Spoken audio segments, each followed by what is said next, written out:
حضرت محمد صلی اللہ علیہ وآلہ وسلم فرمینن اجر ہے صدقہ دیونا. اگر کوئی بندہ صدقہ دے بیماریاں ختم ہونی ہیں، موت ٹل ویندی ہے، صدقہ دیون نال رزق وچ اضافہ تھیندے، گھر وچ برکتاں دا نزول تھیندے. تے اگر کوئی بندہ امام مہدی دی صحت و سلامتی واسطے جمعۃ المبارک والے دن صدقہ چا دے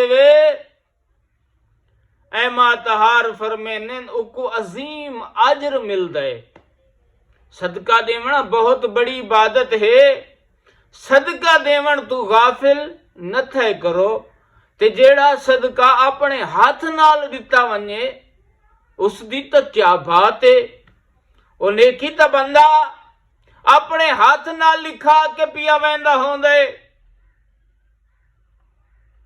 حضرت محمد فرمینن اگر صدقہ دیون وچ لالچ ہووے تو بندے دا صدقہ ضائع تھی ویندے، اجر نہیں ملدا. صدقہ دیونے بغیر لالچ دے، کوئی ذاتی مقصد نہ ہوئے، صرف مقصد ہوئے جو اللہ تو اجر مل سی، تو وقت صدقہ دیون دا ثواب ہے.